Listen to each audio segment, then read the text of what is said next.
રવિન્દ્ર જાડેજાની વધુ એક સિદ્ધિ। ટેસ્ટ ક્રિકેટમાં 300 વિકેટ ઝડપનાર 7મો ભારતીય બોલર બન્યો। કાનપુર ખાતે ભારત અને બાંગ્લાદેશ વચ્ચે રમાઈ રહેલી બીજી ટેસ્ટ ક્રિકેટમાં ઓલરાઉન્ડર રવિન્દ્ર જાડેજાએ એક વિકેટ ઝડપીને ટેસ્ટ ક્રિકેટમાં તેણે 300 વિકેટ પૂરી કરી લીધી હતી। રવિન્દ્ર જાડેજાએ પોતાના જ બોલ પર ખાલિદ અહેમદનો કેચ પકડીને આ સિદ્ધિ હાંસલ કરી હતી।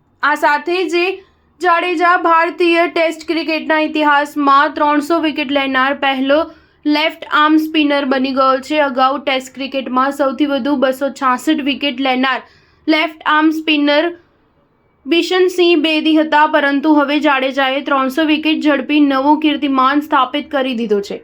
જાડેજા વિશ્વનો ત્રીજો લેફ્ટ આર્મ સ્પિનર છે કે જેના નામે 300 ટેસ્ટ વિકેટ છે। સૌથી વધુ 433 ટેસ્ટ વિકેટ લેનાર લેફ્ટ આર્મ સ્પિનર શ્રીલંકાનો રંગના હેરાથ છે। આ સિવાય ન્યૂઝીલેન્ડના ડેનિયલ વિટોરીએ 362 વિકેટ લીધી છે। જો કે જાડેજા એશિયાનો એકમાત્ર લેફ્ટ આર્મ સ્પિનર છે કે જેણે ટેસ્ટમાં 3000થી વધુ રન બનાવ્યા ઉપરાંત 300 વિકેટ પણ લીધી છે અને ટેસ્ટ ક્રિકેટમાં 300 વિકેટ ઝડપનાર જાડેજા 7મો ભારતીય બોલર બની ગયો છે।